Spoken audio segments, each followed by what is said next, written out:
लगेगा जिसकी वजह सरकार हम लोग इग्नोर कर रही है?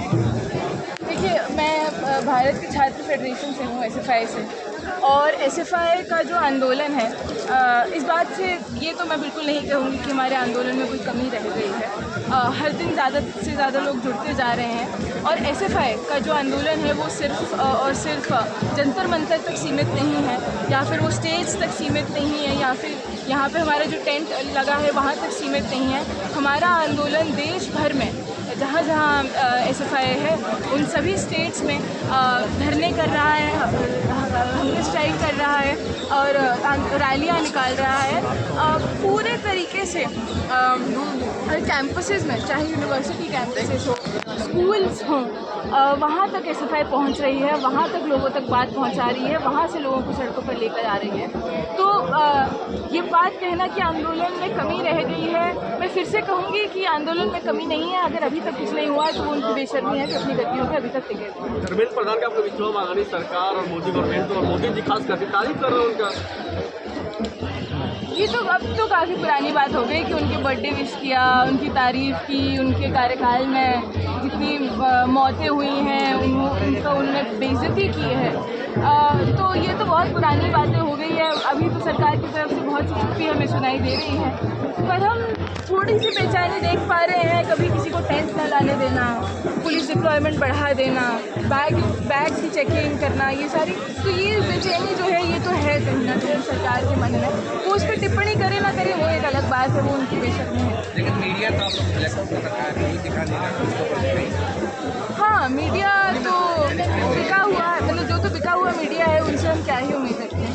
वो तो हम देख पा रहे हैं कि किस तरीके की बातें वो चला रहे हैं, किस तरीके की, और वो कोई नई बात भी नहीं है। हम सालों से देख रहे हैं कि जो बुद्धिजीवी लोग हैं, जो देश की भलाई की बात करते हैं, जो बात करते हैं लोगों के हकों की, उन पे लगातार इस तरीके से मीडिया ने ब्लैकआउट रखा है। ब्लैकआउट तो फिर भी इतनी बुरी बात नहीं है, मीडिया ट्रायल लोगों का किया है।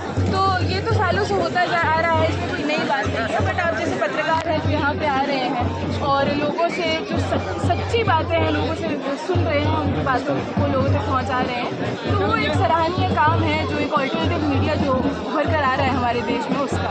लेकिन मीडिया ये दिखा रही है कि आमिर खान किसी शादी कर रहे हैं, बहुत तरह की बातें कर रहे हैं, लेकिन आप आमिर खान किसी शादी कर रहे हैं वो मैच लेकर खबर बन रही है, डिबेट हो रहा है, लेकिन आप लोगों पर कोई चर्चा नहीं।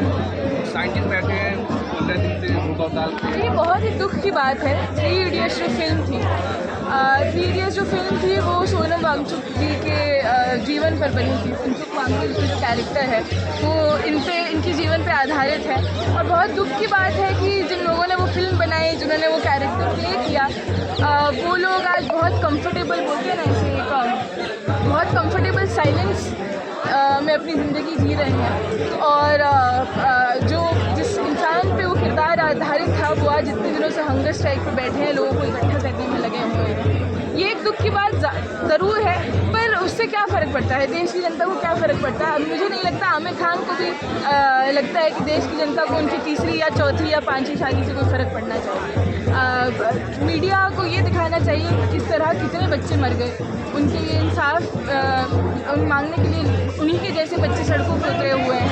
पर वो एक उनकी बेशर्मी है, कहीं ना कहीं शायद उनकी लाचारी भी है, क्योंकि जितना पैसा उन्हें आ रहा है इन खबरों को ना दिखाने के लिए और फालतू की खबरों को दिखाने के लिए, तो उनकी अलग बात है। आपसे मानते हैं कि आमिर खान लफ्ज़ियात कर रहे हैं, चला रहे हैं, देश को नफरत चला रहे हैं, शादी कर रहे हैं। देखिए, ये तो ये सवाल है, लव जिहाद का सवाल है। मुझे ऐसा लगता है कि ये बहुत ही बेकार मानसिकता से निकला हुआ सवाल है। अगर हम बात करें भारत की स्वतंत्रता सेनानियों की, जिन लोगों ने इस देश को बनाया, इस देश को आज़ाद करवाया, उस वक्त पे जो लेखक हुए, कितने से लेखक हुए, चाहे फैज़ अहमद फैज़ हुए,